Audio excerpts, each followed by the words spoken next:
ماں زندگی کا مرکز صبر و قرار ہے۔ ماں ایک چمن ہے جس میں مسلسل بہار ہے۔ ماں لطف ہے، سکون ہے، شفقت ہے، پیار ہے۔ ماں ایک عظیم نعمت پروردگار ہے۔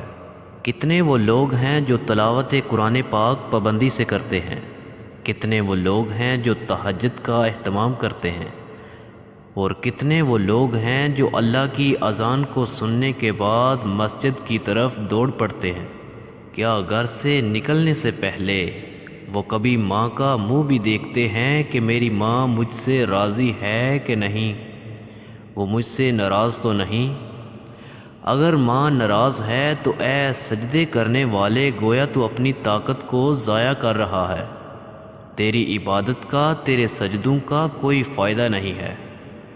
یاد رکھنا دوستو، خدا اس کے سجدوں کو کبھی قبول نہیں کرتا جس کی ماں باپ اس پر ناراض ہوں۔ دوستو، میرے حضور صلی اللہ علیہ وآلہ وسلم نے جنت کھینچ کے ماں کے قدموں تلے رکھ دی، ساری عزت دی، ماں کی ناراضگی میں خدا کی ناراضگی رکھ دی۔ پھر خود عملاً حضور نے اپنی ماں کا ذکر کیا۔ ایک دن حضور صلی اللہ علیہ وآلہ وسلم مسجد میں تشریف لائے تو عشاء کا وقت تھا اور ادب سے کھڑے ہو گئے اور آنکھیں المناک ہو گئیں۔ آپ صلی اللہ علیہ وآلہ وسلم نے ایک ٹھنڈی آہ بھری اور کہا کہ کاش آج میری ماں زندہ ہوتی۔ دوستو، انسان نے دکھوں کا دور دیکھا ہو اور بعد میں خوشحالی مل جائے تو انسان آرزو کرتا ہے کہ میں نے دکھوں کا دور دیکھا تھا اور میرے ماں باپ نے بھی وہ زمانہ دیکھا۔ اگر آج میرے ماں باپ زندہ ہوتے تو میرے آنگن میں بہاریں دیکھتے۔ دوستو، جب پیارے رسول صلی اللہ علیہ وآلہ وسلم دنیا میں تشریف لائے تو باپ کا سایہ سر پر نہیں تھا، اور جب 6 سال کے ہوئے تو والدہ بھی انتقال فرما گئی۔ دوستو، جیسے ہی سرکار دو عالم صلی اللہ علیہ وآلہ وسلم مسجد میں تشریف لائے، تمام صحابہ عزت و تکریم کے لیے کھڑے ہو گئے تو حضور صلی اللہ علیہ وآلہ وسلم نے ٹھنڈی آہ بھری اور ماں کی قبر کی طرف دیکھ کر اشارہ فرمایا کہ کاش آج میری ماں زندہ ہوتی اور میں لوگوں کو نماز عشاء پڑھا رہا ہوتا اور اس میں سورہ الفاتحہ کی تلاوت چل رہی ہوتی، پھر میری ماں کو میرے ساتھ کوئی کام یاد آ جاتا اور مجھے بیٹا کہہ کر یاد کرتی، مجھے پکارتی تو فرمایا لوگوں میں نماز چھوڑ کر پہلے ماں کی بات سنتا اور بعد میں نماز کو ادا فرماتا۔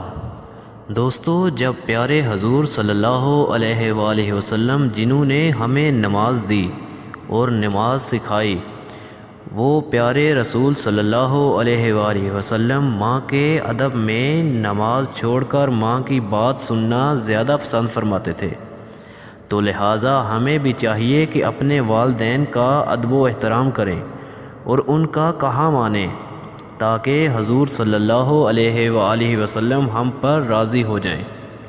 دوستو، ایک نوجوان تھا جو موت کے دہانے پر تھا، اس کی آخری سانسیں تھیں اور وہ چاہتا تھا کہ اس کی روح نکلنے سے پہلے اس کی زبان پر کلمہ طیبہ جاری ہو۔ لوگ جتنی بھی کوشش کرتے تھے کہ اس کی زبان پر کلمہ طیبہ کے کلمات جاری ہوں، لیکن اس کی زبان اٹک جاتی تھی۔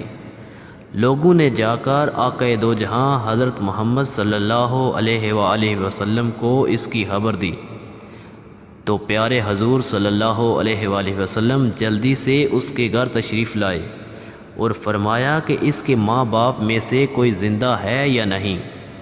تو اس پر ایک عورت نے کہا ہاں یا رسول اللہ، میں ہی اس بدبخت کی ماں ہوں۔ تو دوستو، پیارے رسول صلی اللہ علیہ وآلہ وسلم نے اس عورت سے کہا کہ کیا تو اپنے بیٹے سے ناراض ہے؟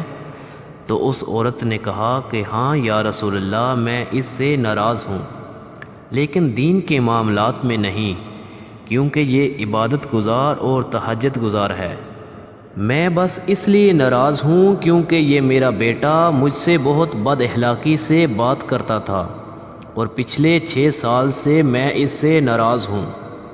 تو دوستو آقا دو جہاں صلی اللہ علیہ وآلہ وسلم نے اس عورت سے کہا کہ تو اس سے راضی ہو جا تاکہ یہ جہنم کی آگ سے بچ جائے۔ تو اس عورت نے کہا یا رسول اللہ میں آپ کی اور خدا کی رضا کے لیے اس سے راضی ہوں۔ تو دوستو جیسے ہی ماں اپنے بیٹے سے راضی ہوئی تو اس کی زبان پر کلمہ طیبہ کے کلمات جاری ہوئے اور اس کی روح قبض ہوگی اور وہ جنت کی طرف روانہ ہو گیا۔ دوستو یاد رکھنا ماں باپ کی ناراضگی سے کوئی بھی عبادت فائدہ نہیں دیتی اور اللہ اور اس کا رسول بھی ناراض ہو جاتا ہے۔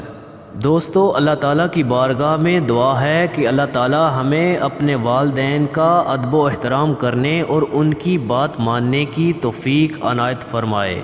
آمین الہ یمین۔